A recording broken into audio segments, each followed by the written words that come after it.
Good afternoon, good morning, everybody. Welcome to Tech Talk Live. This is Tech Talk Live number 118. We are joined by Sujay and Sergiu, who are going to be talking about best practices using Docker.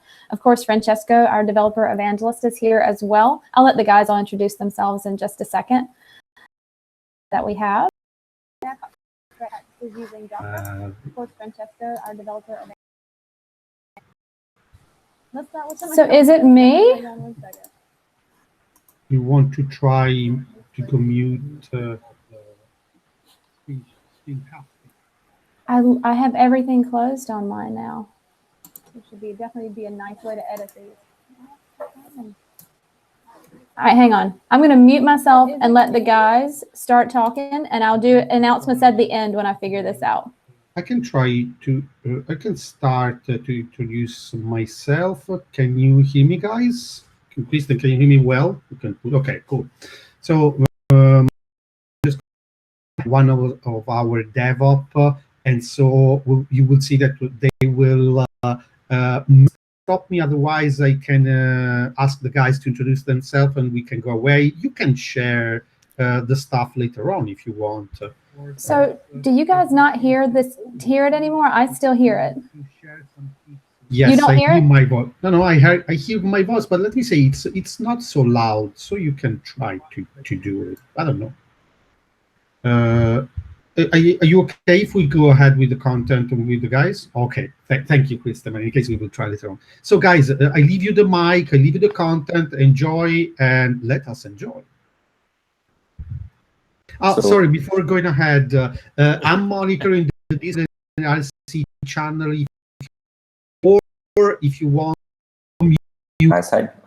Yeah, I'm Sergiu. Afterwards, I switched to DevOps. I've started working with Docker effectively, like at least 2 years ago, I think. Yeah, I'm happy to be here and have the pleasure to sit for a chat with Sujay. Try my best to show you guys where we went okay according to these best practices, or maybe where we need to improve more. So let's go next then. Yep. So like tutorial and execute those commands within the browser itself. Yep. So let's start with some of the best practices to be followed when you are building a Docker image and running a Docker container.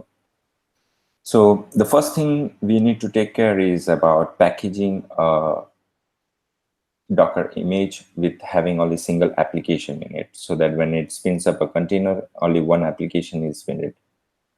Like we all are moving from a world of virtual machines right now to the container world. So we have a kind of a common tendency to dump everything in a single virtual machine and spin up everything in the same thing. This can work in a container world. It's not advised, because by doing so, you are not taking the advantages of the container model.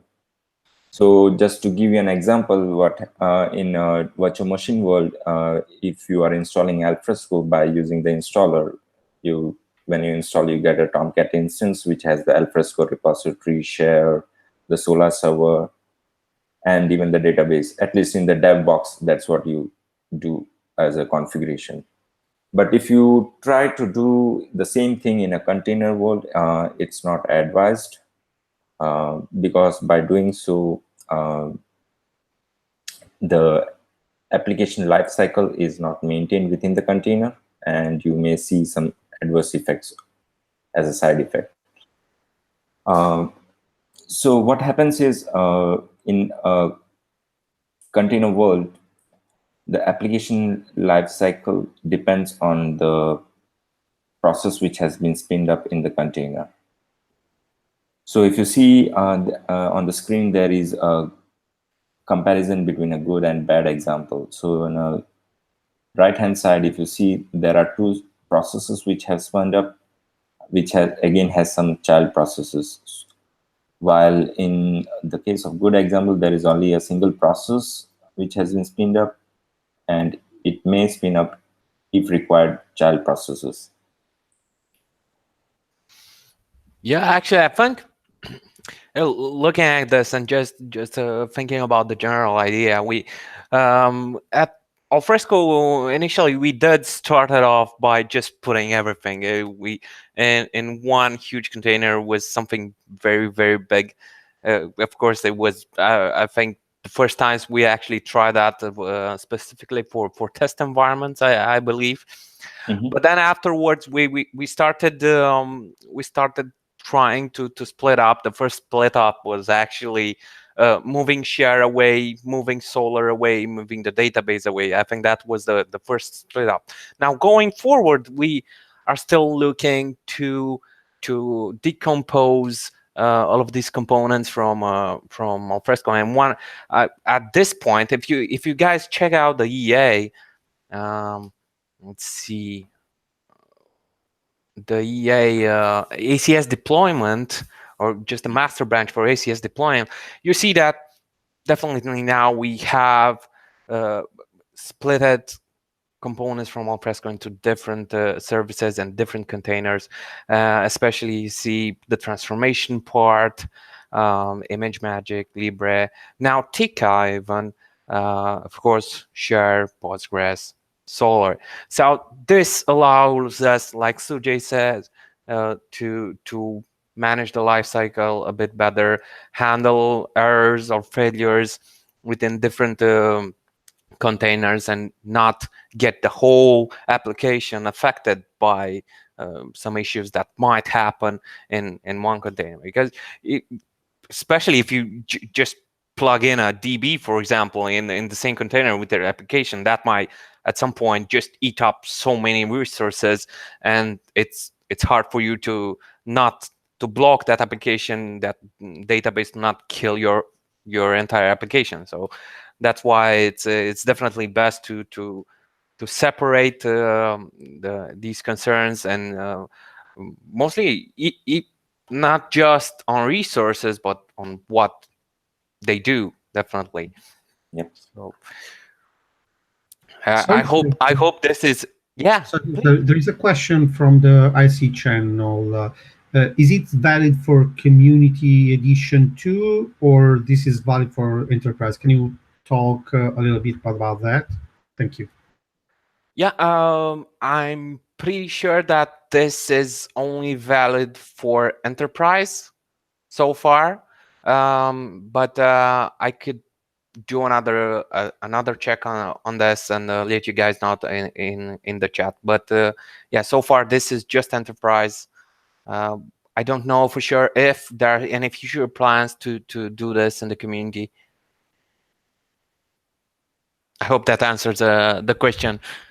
And if you are building a container or Docker image by yourself, and if you follow those things, that should be the same for the community also, even though if you are not using the enterprise artifacts for that.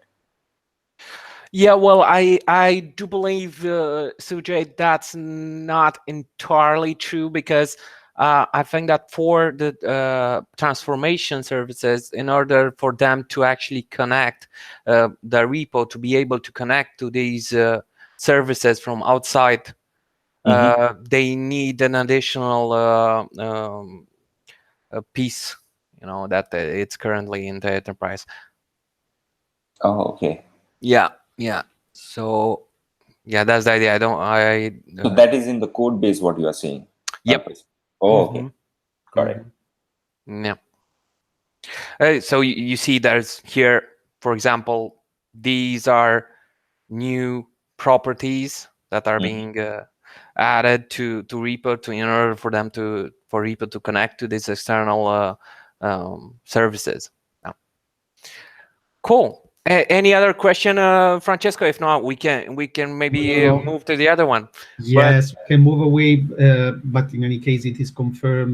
Mainly is Angel Borroy asking this question, and he's confirming that the Spring Book application is not available for community. So and also ImageMagick. Yes, so this is confirmed. Okay. Cool. Let's head to the next one then. Let's see what more do we have in here. Yep. So the second point is like handle the PID process ID, which is one properly, and by doing proper signal handling and the handling of the zombie process. So what happens is that in a Linux environment, Linux signals are the main way how you control the life cycle of processes which runs inside a container. So like in Linux, there is a signal which is called sigterm, which helps to terminate a process gracefully. And there is also a signal which is called sigkill, which I think doesn't kill, like which is used to kill your process, but it does it non-gracefully. And there is also another signal, sig init, like which is if you do a control C on your system, it sends out a sig init signal and it kills your applications. So you need to properly handle those signals in the Linux environment so that your container, when it receives it and your application gets shut down in a graceful manner, so that you don't have any adverse effect on your database or the Alfresco indexes or something at the back. So there are ways to do this. The best way and the normal we use is, I think so, by using the CMD or entry point instructions in your Docker file when you build up a Docker image. Maybe Sergio can show you some examples. Definitely. Yep. Yeah, while we were talking about this on CMD and entry point, could you explain what's the difference between those and why should we use it in Dockerfile? Personally, as far as I know, right now in our Docker files, we're not using that entry point. We could definitely take use of that, but maybe you can give us more explanation on what's going on with those two, because they seem to do the same thing, right? Yes. So in Linux, there are two forms in which you execute a process. One is the shell and the executable form. So the CMD sets default command and parameters which can be overwritten, like when you spin up a container from the command line. And the entry point is something which you configure when you want the container to be as an executable. So I think the PDF renderer or something should be there using that. Okay. As I was looking to base Tomcat, in base Tomcat we actually have only a CMD, and it's calling Catalina SH. Now it could be possible that we could have the entry point as Catalina, so we could work with different command files, for example, in different runs, different command entries having the same entry file, right? Yep. So when that container receives a sigterm, in that case, the process ID with the PID1 is the Catalina.sh. So it is kind of the Tomcat application which receives that signal, and it takes care that the Tomcat shutdowns gracefully. Yeah, and I was actually looking into that in our containers, and I can, if I take a look here in Kubernetes, hopefully this works. And come on. Ooh. Okay. So if I enter one of our container in a deployment, you'll see that we do actually have, so Catalina SH does start and leave only one process running, as you see the PID1. So when this goes down, as far as we looked into it, it does leave Alfresco in a correct state. So there's no data loss as far as we experienced in here. So in a Linux world, the process ID with the PID1 is the, like, if I take proper CentOS. It is the init system which gets the process ID 1, and it spins other processes in the system in the operating level. So same is with the container. Oi. Sujay, are you still there? We lost the Sujay. Oh, the broadcasting today is giving us some problems. So let's wait. Oh, Sujay, are you back? Can you hear us? Yeah, I can hear you. We lost for, let me say, 5 seconds. If you can take it back. Now you're back. Thank you. Oh, sorry. I didn't realize that. So I was saying that as Sergio showed the PID 1 in the container, which is the catalina.sh. Same is the case with a Linux system also, Linux operating system. When a Linux system boots, the process ID with PID 1 is normally the init system, what your system Linux kernel depends on. So that was I was. Now, I know this is out of the blue, but I just wanted to ask you on in this case, for example, when we first started off creating Docker images with Alfresco, we had supervisor D. Yep. Supervisor D configuration, and supervisor D was actually starting within the same container. It was starting Alfresco, it was starting Share, it was starting Solar, right? Yeah. So that was a bit easier for us, for example, to go in the container, kill off the Alfresco Tomcat instance, do some modification, and then start it back, and container would not go down. Now, in the newest images, since Alfresco is the only process and it's PID 1 in there, if you kill it off, your container dies. You're out of the container entirely. So what would you think? Is it actually reasonable, maybe for development purposes, to use something like that, like a process controller that's the PID 1 and starts off the other? So those are like specialized init system what is available. You can also use that as an alternative if you want. So in that case, what happens is that you are handling over the init system to supervisor D, or there is another init system called Tini.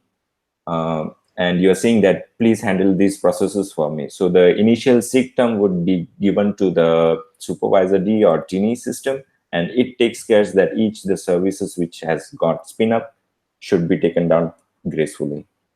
Yeah, definitely. So it's advised to use that also. That's not a problem.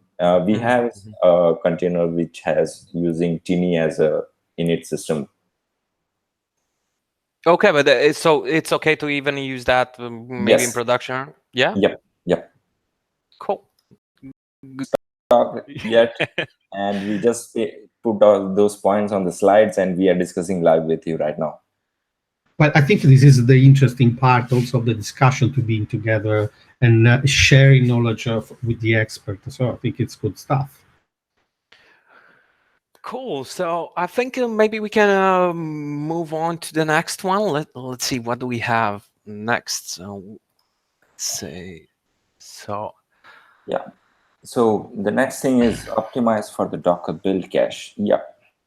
So normally when you are doing development on your local box, and if you pull down an image from Docker Hub, or you're building a Docker image on your system, you may see that some statements such as pulling layers from XYZ. So what happens is that when you build a Docker image on a system, the Docker image itself is structured as different layers, which is according to the Docker file instructions what you have given it. So you can reuse the images or the layer cache which has been pulled down on your system properly. So on the screen, if you see, there is an example which is like Docker file instructions. It's kind of the same thing, but only difference is the second and third instructions have been swapped.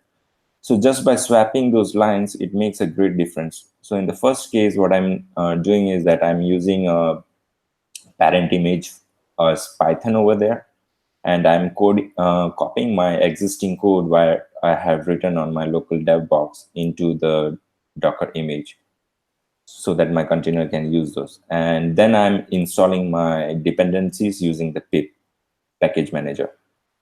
So in this case, what happens is that every time you build, the pip instruction gets executed each time, because if there is a change in your code, that layer becomes kind of a new, and Docker relies on the previous layers to use the caches. So normally when we are doing development, my dependencies, what I have defined, remains like kind of a fix.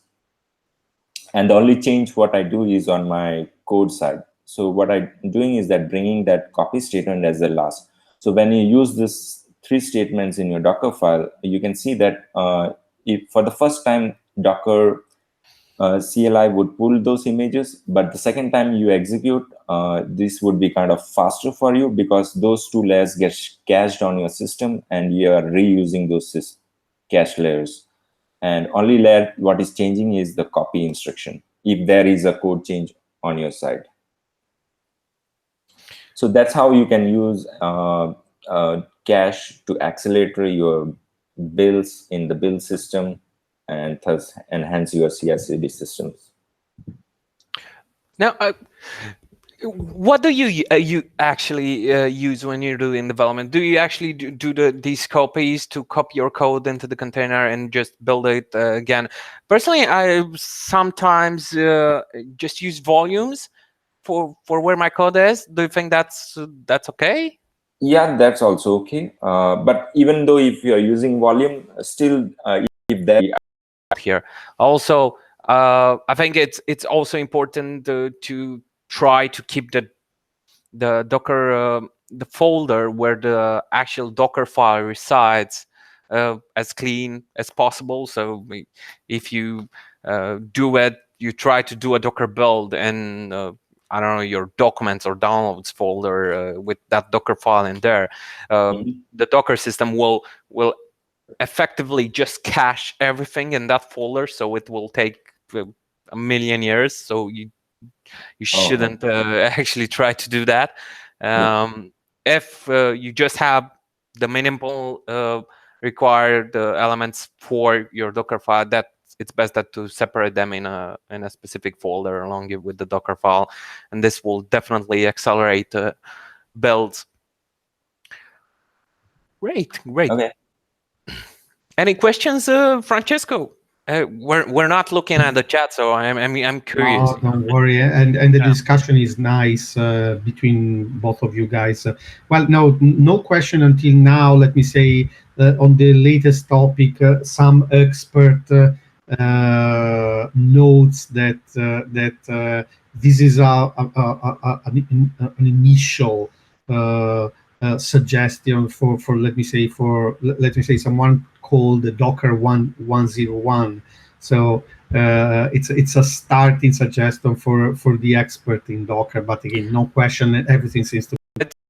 It's important to keep it in mind always when you're trying to develop and to keep your statements. When you, even if the final image, the Docker file for the final image, it's gonna look in some way. If you take a look at the ACS one, we have necessary run the order of what's in here is, we can't have it otherwise, so it's pretty restrictive on what's going on in here, so that's why you can't really change. But you could, for example, if you're developing on only, I don't know, maybe only on repo, just doing an AMP or something like that, you could just use a base layer that, I don't know, maybe stops at line 37, and then have your own the piece that you're working at starting from there, and just doing the modifications that you need, so that you don't necessarily need to do the whole build again every time. So that becomes annoying. Great, so let's move on then. Let's see what else we have on our magical list. Yep. So the fourth point is remove unnecessary tools. So this is kind of a more of a security related thing, because to protect your application from attackers, what we need to do is that we need to reduce the attack surface of your application. And one way to achieve is by removing unnecessary tools. So a best example would be like if there is no need for kind of a utility like something called netcat, uh, which can be used to create a reverse shell inside your system. Don't install it if there is no need for it. So that's kind of a best practices. Then on the security level, maybe you, when you launch the container, you can start with like read-only flag, so that all the files within the container are in read-only file system. Also include your application in a distro-less or scratch image, so which is kind of a basic image available on Docker Hub to start with, which has just the thing to build a Docker container in it.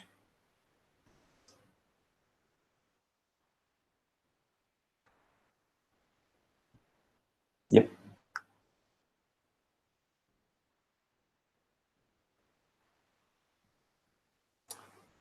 So yeah, Sergio, do you have any Sergio, comments on are you that part? there? I don't know if Sergio, we miss Sergio or not. We dropped in, I think so. Sergio, can you hear us?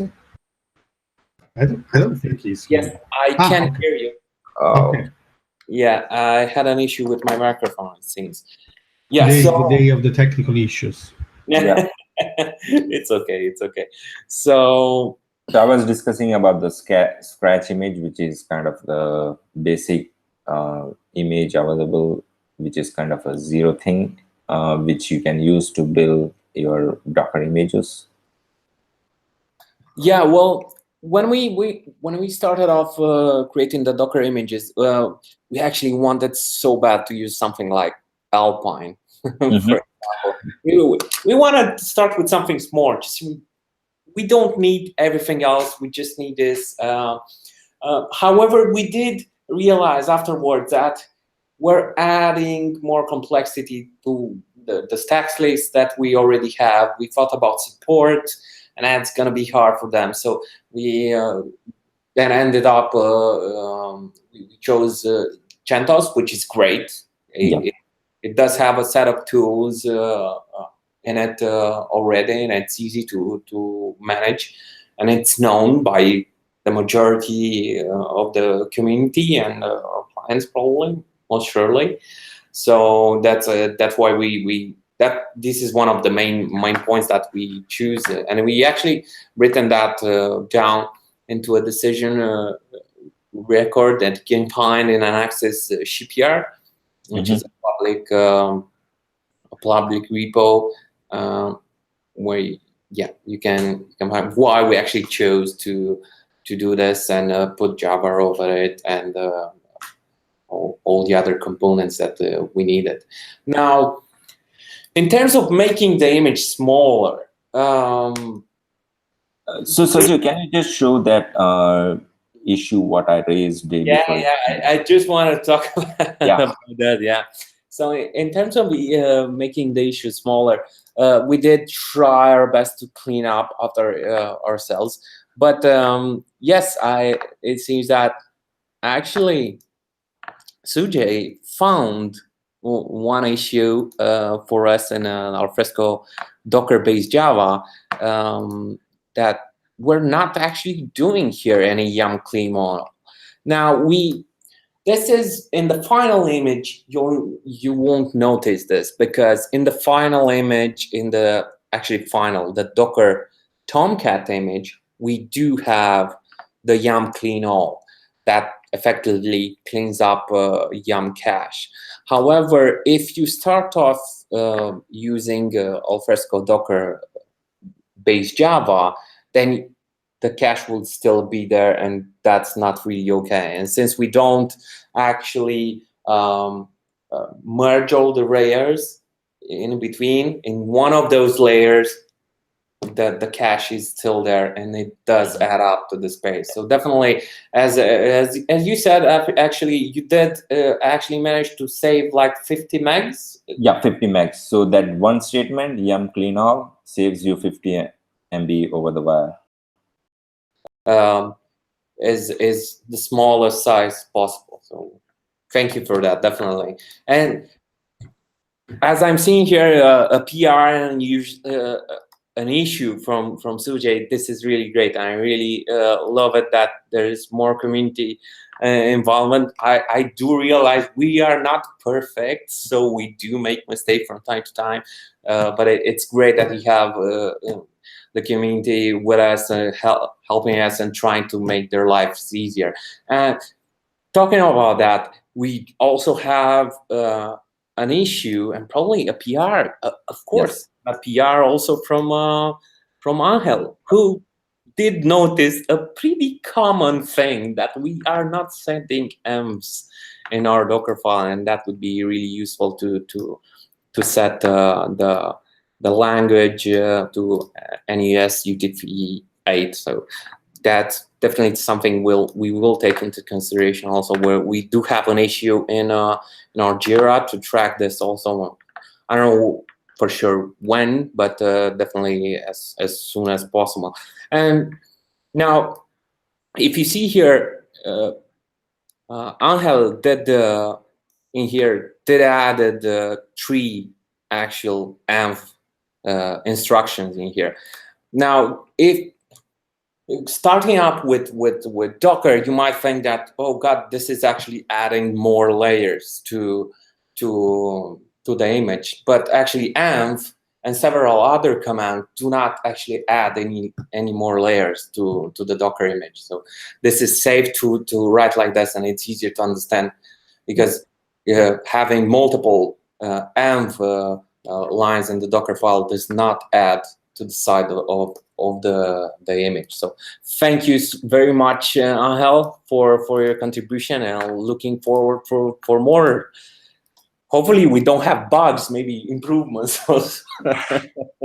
No, we are talking about improvements. Definitely. Always improvement. Yeah. I don't know if let me say, we have a question from the YouTube chat about Docker and Hazelcast, so clustering.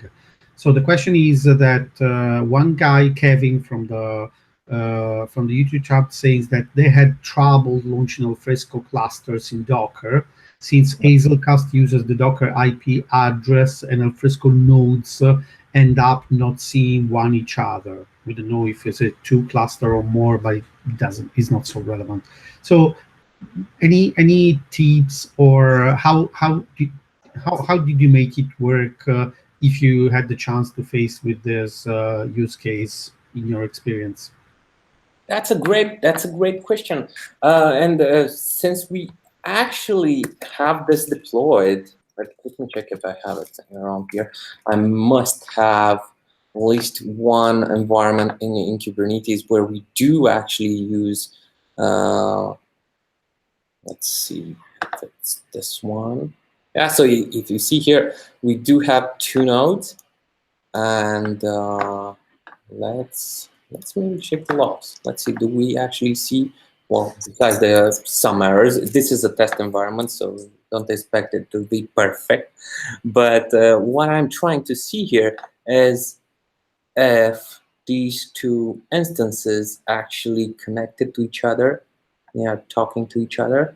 So I do see here, yeah, if you can see here, so we did do this in Kubernetes without too many issues. If you see these 2 actually connected without problems, so now the cluster, there are 2 members of the cluster. So if you take a look on how the ACS deployment is actually done under the Helm folder, you'll basically see the values that we actually use to do this, definitely. So we have Alfresco cluster enabled, and we have the Hazelcast port, which is most surely defined in a service in Kubernetes, probably. Check service. I don't think it's actually in a service, but I'll try now to see. So,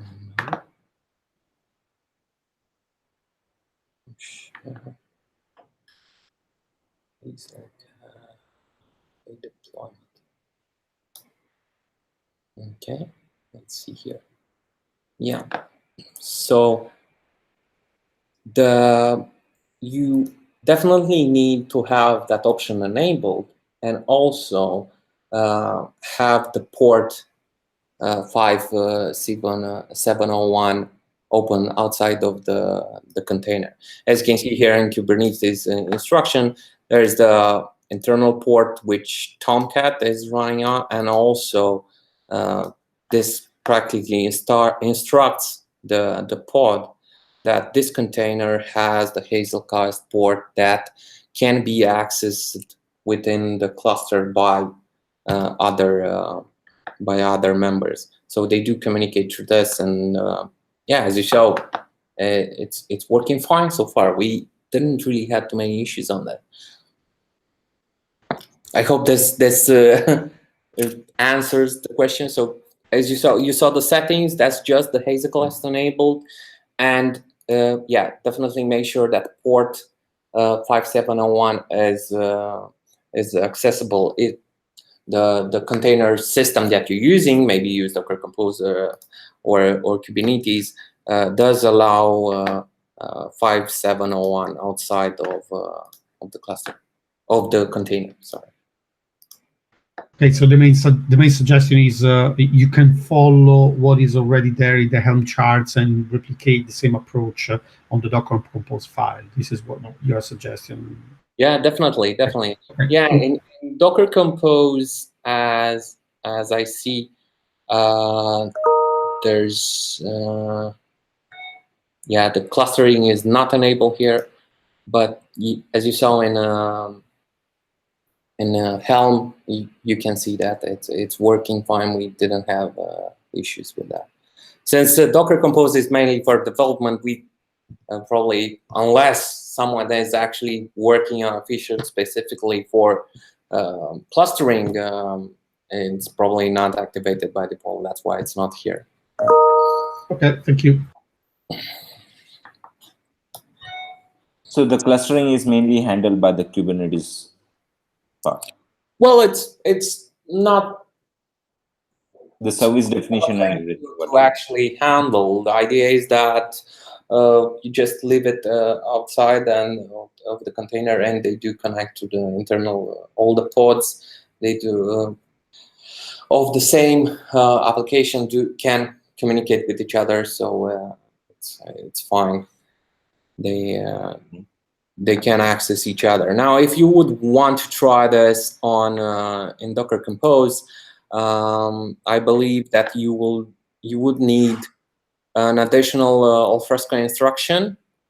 So what I understand in a Docker Compose world, if you had to do that, I would increase the replica count of Alfresco. So in the newest version, you need to upgrade your Docker Compose to version 3, which supports the Docker Compose deployment as well as the Docker Stack deployment, which is used in the Swarm mode. Okay, I understand. So there are more prerequisites there than. So I have a little piece of demo which I will show you later. Yeah, that's perfect. Definitely, awesome. Okay. Yeah. Build the smallest image possible. Yep. So as I mentioned earlier, you can always start with a Scratch base image, or the smallest image which is available on Docker Hub is called Alpine. But in case of Alfresco, if you see all the images which have been built up, it's using CentOS as the parent image over there. You can customize it according to your needs, but you should definitely start with the smallest image as possible. Yeah, what we did was starting off with CentOS. Afterwards, we've put in Java and have an image separated with Java, and that's because there are some small components that don't really require Tomcat, for example. So there's no need to have Tomcat on top. These services can just use the base Java with a jar, and poof, they're running.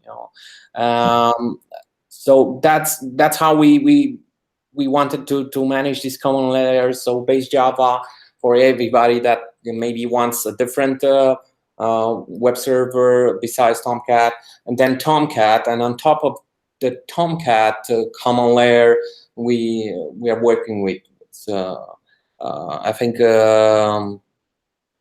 so repo and EPS, I believe, and other components that use that as a common layer.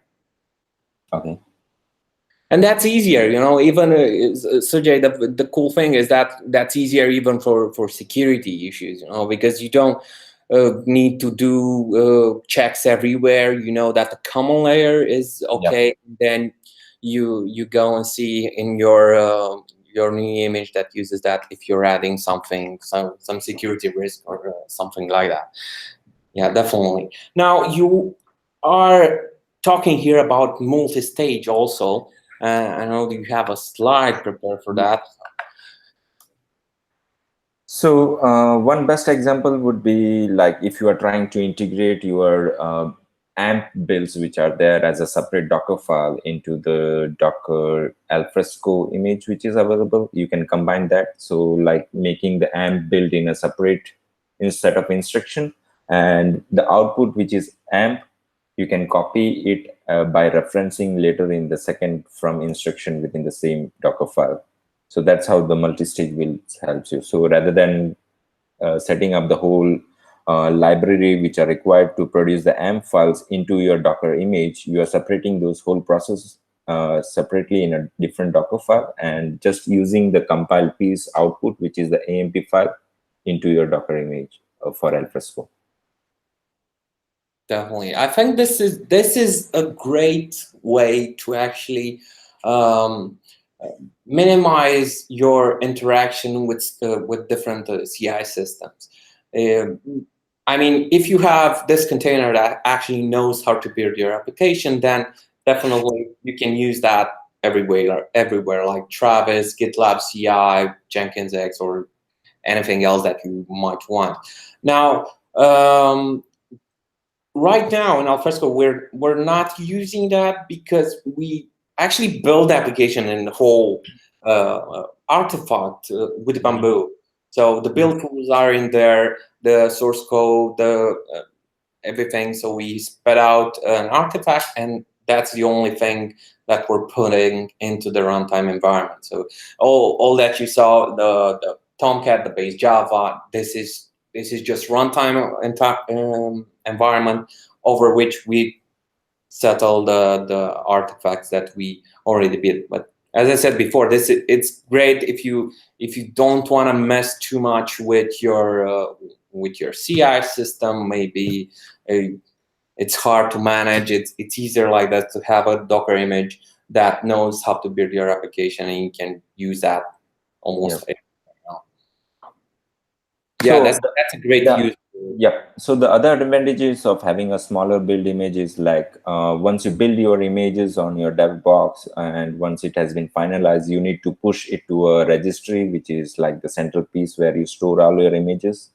So the upload and the download time onto the machines becomes faster if it's a small image, because when you throw the deployment descriptor to a Kubernetes, it also has to download those images to start the services. So the smaller the image, the faster would be the download for you. Definitely. Yeah.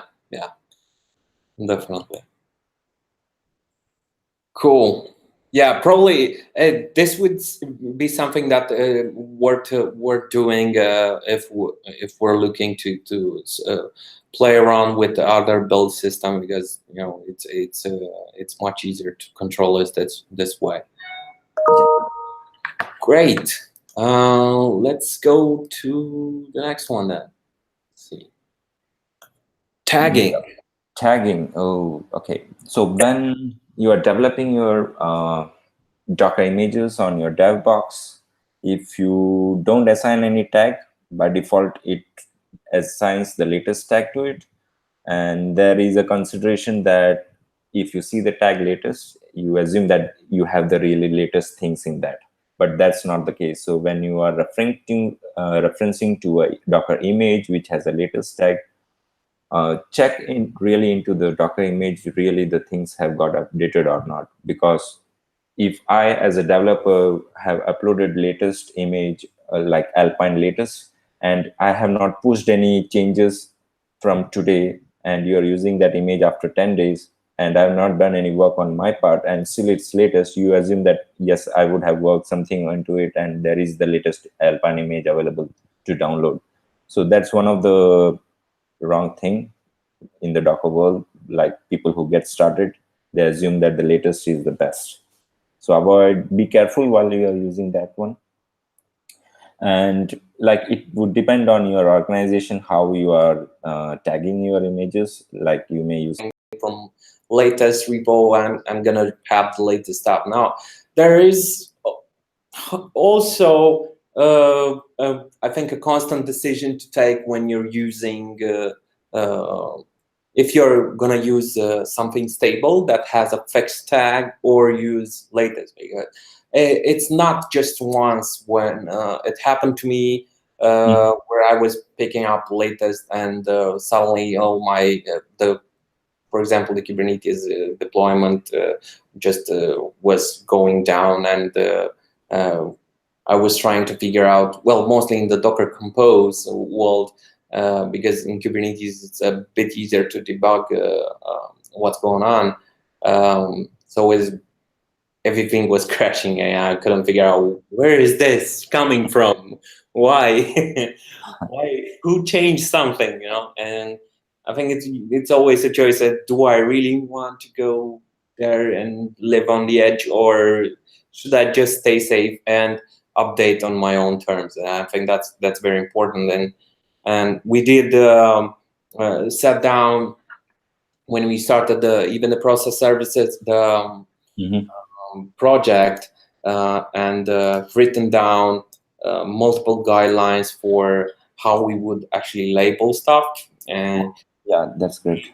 We do have this in also in an Access shipyard, seeing guidelines versioning. So we chose to use for definitely fixed images that never change, have the version plus a part of the SHA of the commit. So that's how we identified. So this image will not change at all. Now we'll see if you now do look on Docker Hub, you won't. I don't think you'll see this for all the images, but yeah, we're working on actually having these guidelines everywhere. I know all the teams are trying their best to adhere to these guidelines, and yeah, that this would make it so much easier for every one of us to have this. Okay. Yep. That's good. Francesco, feel free to budge in if you. No, that's fine. The only note I would like to share with you is first of all, the discussion around the versioning is something that we discuss inside the RC channel and with all the community, and there are some, let me say, concern about the fact that we often change the way that we version the stuff, but this is another topic not related to this. The second is that we are experiencing some technical problem because the broadcast is frozen. So if you have this kind of problem, try to move manually the pointer of the advancement of the image by Alfresco. Want to change the stuff. Do you have any question, any notes or comments on this? Just the notes for all of you guys. We don't have a restriction, but we are on top of the hire. I don't know how many content we have to show, just to be sure. I don't think I do have an answer for that question, but we'll look into it. I have to understand the problem. Whereas I don't really understand what's the issue there, but we'll get back to it maybe in the ERC if that's okay with you, Francesco. Yeah, So, sure. Cool. Let's go next to our next slide. Yeah. So yep. So when you pull down an image from a Docker Hub, make sure you are using an official image which is released by Docker Inc. itself, rather than using a public image, because the public image may contain some malicious code which you can't rely on.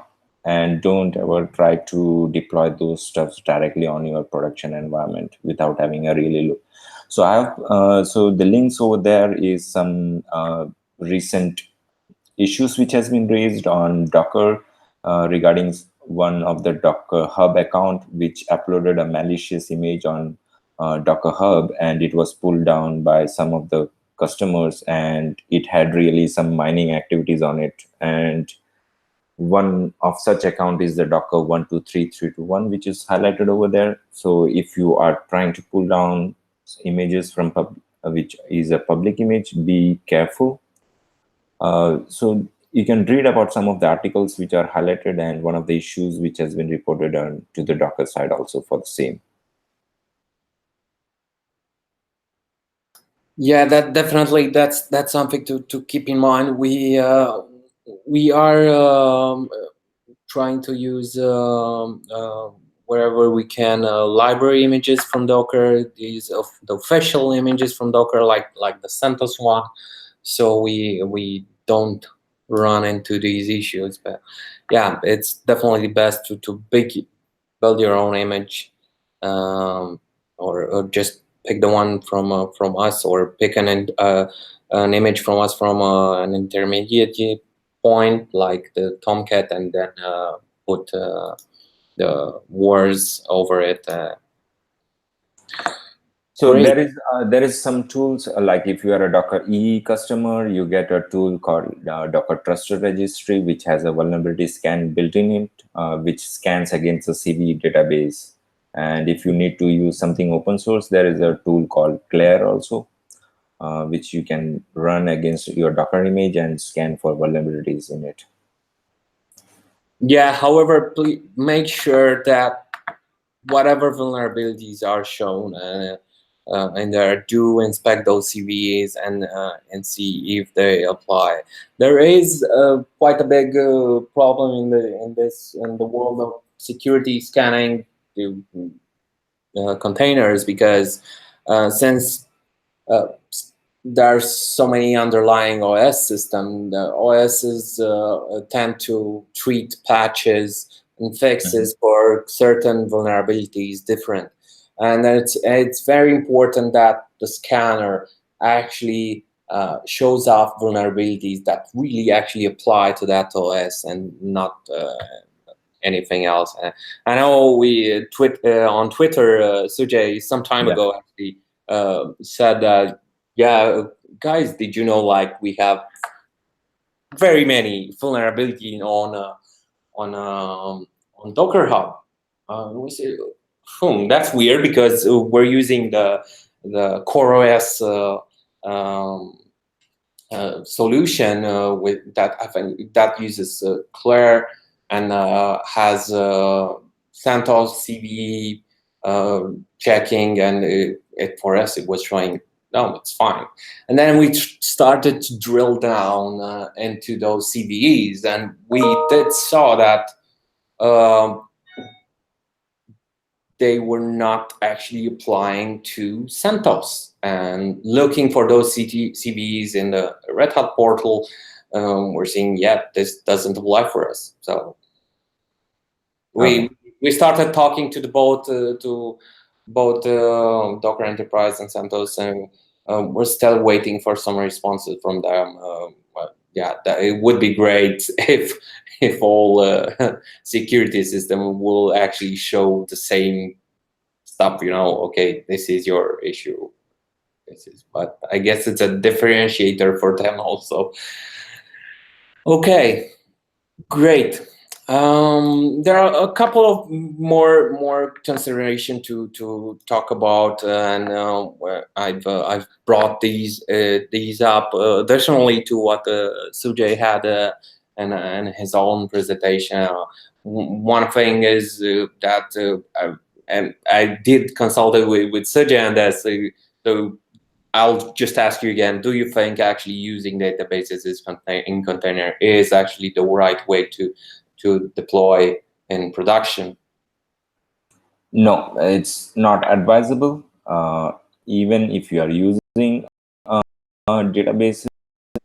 So many cloud solutions that offer us this security, and this high availability and snapshots and resilient storage. So why not use that? It's definitely better. Now, another thing that I wanted to talk about is try to not use root user, and I'm saying that despite of the fact that we are actually now having root users, and in the containers that we have now. Personally, I believe that this is a choice, and I think it's easier for me as a developer to pick up this container, put my amp that I'm writing over Alfresco, or any other extension of Alfresco that I'm working on, and then lock it down to the Tomcat user. But definitely, there's no issue in us doing restricting the Tomcat at the end. But that would mean that if you actually want to add your own content, then you would need to go back, or maybe install some additional app. You would need to go back and have another layer that changes the user to root, does the modifications that you need, and then locks it down to Tomcat again. So from my point of view, it's a choice. It's not too much of a difference between those, because you would probably want to add some extensions to Alfresco. So what do you think about this? Would you, from your point, would you prefer to have it locked down to Tomcat, Sujay? Oh, this is your part, Sujay. Yes. So this is kind of a Docker tip and tricks for Alfresco administrators, because I was just working on these stuffs for preparing slides, and I thought let's give a first trick to Alfresco administrator, because I was also an Alfresco administrator earlier. So this is kind of in a Docker environment, if you need to take a backup for your Postgres instance, which is running along with your Alfresco instance. So these are some of the commands which you can use. We'll be sharing out these slides, so you can just refer to these. So what it's doing is that just executing a Docker run command, passing some environment variables, which is the password, and using the Postgres Docker image over there, and using the pg dump tool, basically. Yeah, that's very useful. So even if you haven't specified a volume, right? So this is like currently running. Yep. You can still go do a backup, save it outside of that running container, and then kill it off. And when you start again, just load that back into that container. Yep. So this is kind of executing against a running container. So it will execute the pg dump and spit out all the backup on your local file system. Definitely, like that. That's very useful. Now, I know that you have the demo, and I can't wait to see what you have prepared. I have no idea how how that will go. I will pray to the demo gods for you. So yeah, thank you. Okay. So let me stop sharing that. In the meantime, I will pray to the demo gods of YouTube, to the YouTube gods for the broadcasting, because we still have been problem. But please, Sujay, go ahead. So do you see my screen? Yes, perfectly. Yep.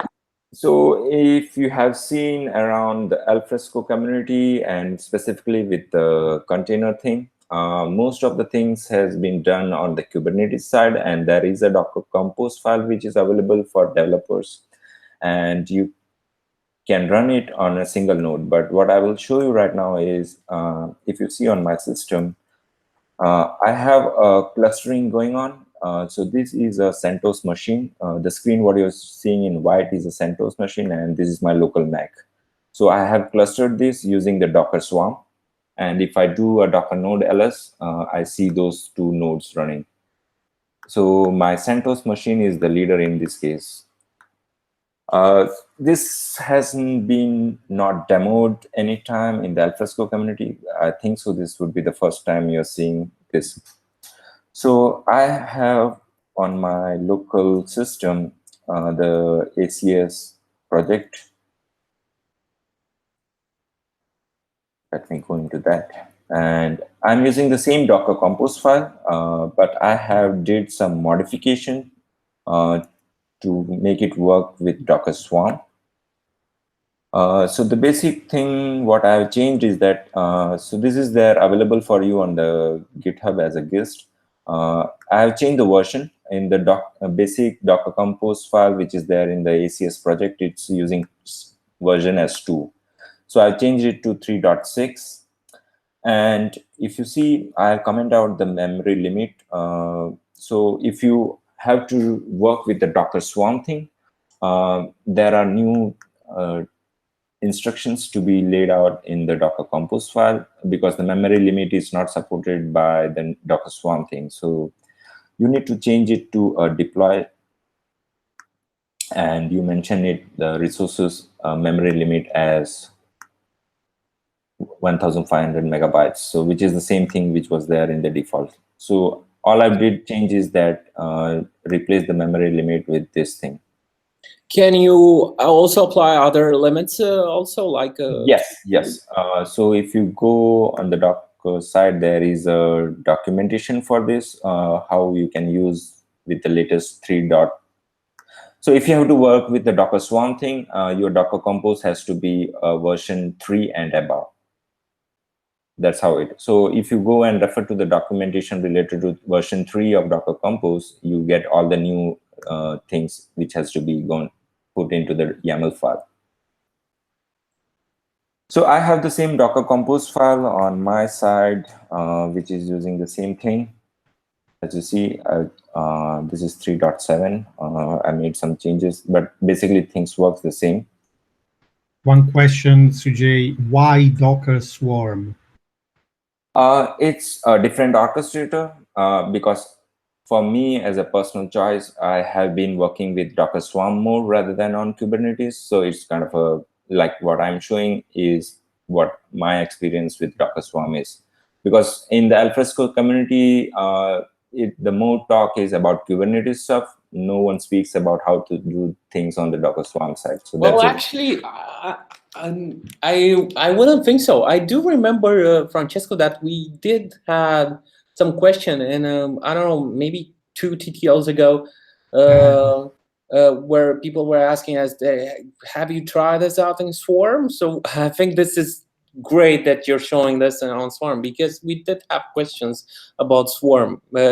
We haven't tried it, and it's really great to see this and many other options, because in the end, what we thought of when we even created this reference architecture with Kubernetes, it's, as the title says, it's a reference. So it's a great way for us to show how you can actually connect everything together, so that it forms the DPP deployment or the ACS deployment, and it's self-documenting, and it's easier for other people to know how you can link everything together to get your cluster. So it's great that you can do this and everywhere, right? Even if we are running out of time, but this is not a huge problem. The discussion there, C channel is okay, but this is not suggested by Alfresco. Yes, is not recommended today, but it's an alternative. And honestly, we customer, and yes. me having a Docker E Enterprise Edition, where we are using Docker Swarm, and I would like to have the same thing working in my Swarm environment also. Yeah, So, great. yep. So let me deploy this thing. So let me show you. I don't have anything right now on my environment running. Even in my second node, there is nothing running. Let me put a watch on this so you can see how things spin up. So what I'm doing is I'm rather using Docker Compose Docker Compose command. I'm using Docker stack deploy -c Docker Compose and doing a command, giving a name for the stack as ACS. So once I hit that command, if you see there is a network being created and it's spitting up all my services which were defined in the Docker Compose file. And soon you will see that some of the services will be spinned up on the second node also.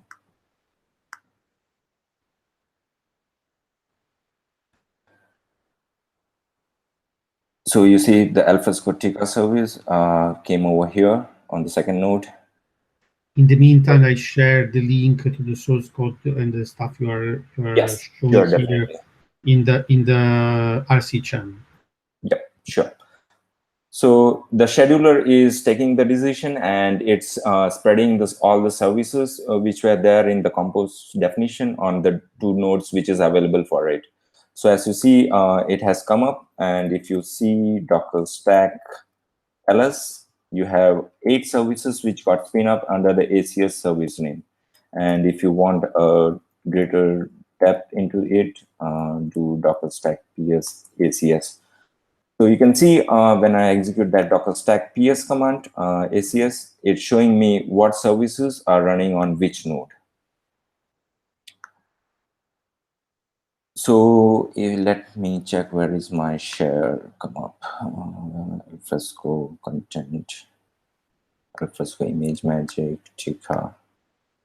So share is on my CentOS, and if I try to go and do HTTP 192.168.8080/share should come up. In any Yes. case, you are collecting Yes. some sworn fun. Yeah. So if you see, that's the share page which came up. So that's a live deployment which happened right now using the Docker stuff. So until now, you have seen only the same Compose file which was deployed on as a developer, you use Docker Compose to deploy those services on your local machine. So you can make use of the same Compose file and deploy it in a Swarm environment by just updating some of the definitions over there in the Docker Compose file. So all that I have changed is I've just changed it to version 3.6 to 3.6, 3 and above to support the Swarm deployment, and just change the memory limit to the new versions. So that's how it works on a Docker Swarm. It's not a complete solution yet. I've not tested out things. This is just how to get started with Swarm.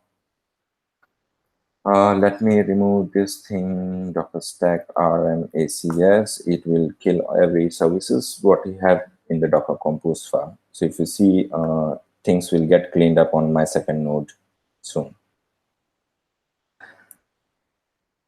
Do we have another 10 minutes? I can demo you Docker application packages also, which is kind of something new. Yes. Okay. So what I'm doing, Docker application packages is something new which was demoed, and right now it's in under experimental thing. So don't try to use these things in your production, but as a developer on your local machine, you can definitely try it out.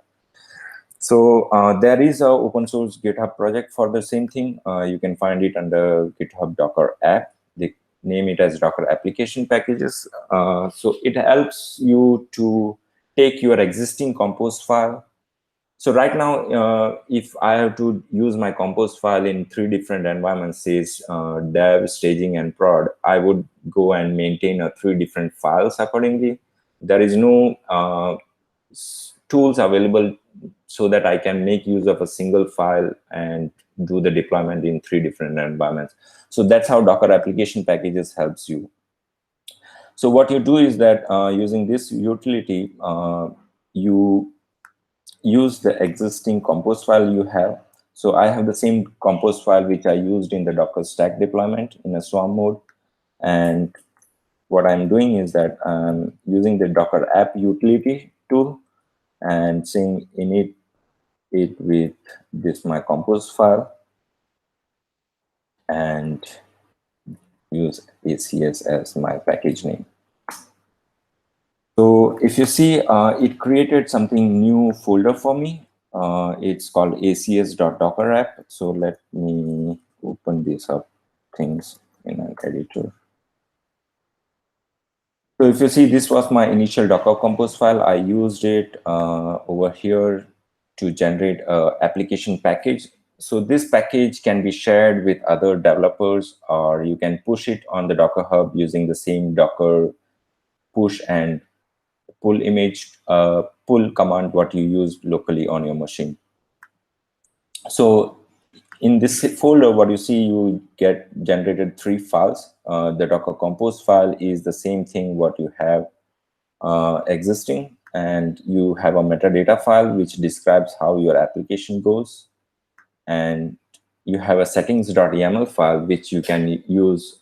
Say you have to describe your application in 3 different environments, you would put your settings over here. So let me show you how that works.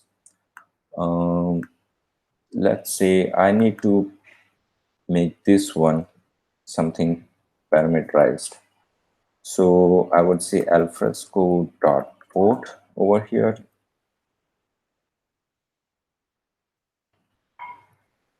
In my original compose file, I have defined it as alfresco.port as variable. And if I use the same tool, render,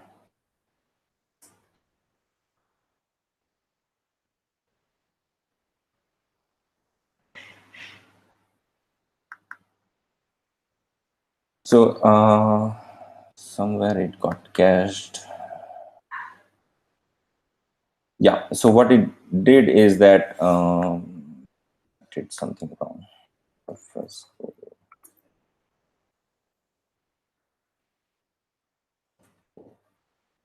Memory. G.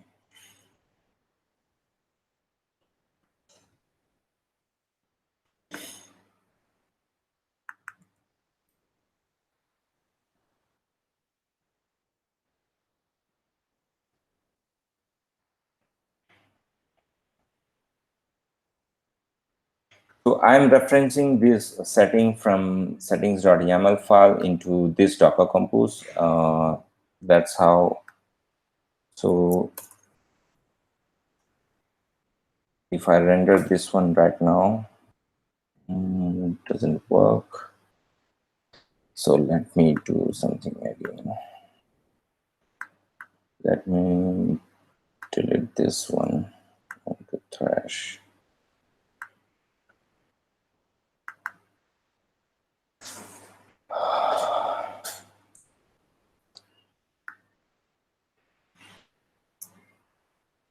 I think I was in the wrong directory. Docker app render should work. You need to create the app again. Yes. Okay, let me do that first. Okay, so it again generated my things, and if you see, it has generated some default templates for me. So let's say I do it as 2 GB of memory for my Alfresco service. It was a semicolon instead of an equal. Yep. So if I do my render command again, if you see, it has reference that 2 GB over here. So you can on the fly generate your Docker Compose file by templating these things. So the other cool feature is if you have generated, so this is how you initialize and generate a Docker application package. And once you have generated it, what you can do is that you can save it on your local machine. Before I save, let me update my Docker Hub account. So my namespace references to my Docker Hub account. So I'm saying it as Sujay Pillai. I can give some description over here.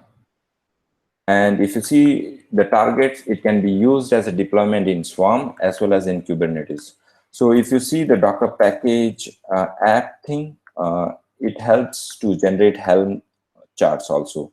So the same Compose file can be used as a Swarm deployment, as well as it can also be used to generate Helm things, which can be used in Docker, which can be used in Kubernetes environment also. So let me save this one. So if I save this one on my local machine, you can see there is something image which has been created by acs.0.10. So if I do the simple Docker images and grab it, you can see there is a new image which was created 16 seconds ago. So this is referencing the same. So now using the same workflow which you use for Docker image, you can build and push the application packages onto your Docker Hub account. So let me do this one. Unfortunately, Sujay, we must be, so we have a hard cut on top of the hour. So at the end of the yes, it's 3 minutes. done. I'm just showing a push onto the Docker Hub, and what you can do is ask the viewers to pull it down and use the same thing on your local. So I have did a push on my side on Docker Hub, and if I do and go search for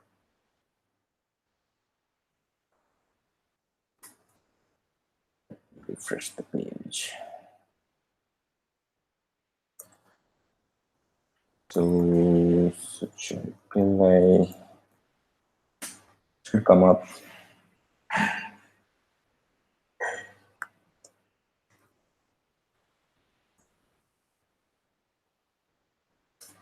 Yeah, it's there. So if you as a developer, you can always go and pull this same thing as a simple Docker image, and you will have the same Compose file definition on your local. That's very nice. Okay, can you actually do something like Docker Compose up and specify a Docker app? Yes, yes. So if you see, there is Docker app. Docker app deploy and then the image range, right? Yes, if you let me show you on the page itself. So you can always go and do something like this, Docker app render, and pass it as a input string to your Docker Compose definition. I'm sorry to be the bad cop, guys, but we are on top of the hour. Yes. What about continuing this kind of stuff also in our virtual hackathon that we will have in October? Because I think it's really a nice stuff to show and to test. In any case, Kristen, I don't know if you want to join a Zoom group and we chat. Topics vary by who's there, so you can come meet some members of the Alfresco company as well as the community there. The link is still in the community. It's a Zoom hangout, and we're doing that bi-weekly this summer just because people are out a good bit. The call for papers for DevCon is still open. Tickets for DevCon go on sale August 1st, and then the call for papers closes on September 9th, so get your papers in.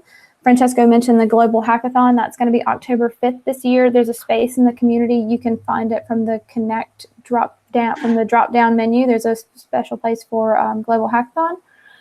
And you can submit an idea or sign up for a team, or if you or your company want to host a local room, we'd love to have you and we can support you in that. So just let us know. We have a couple meetups scheduled for October, one in London, one that's and you can see any of the pauses in there. But again, you can always find us in the community or on the Discord app. We're there, and we'll see you guys next month. Thank you.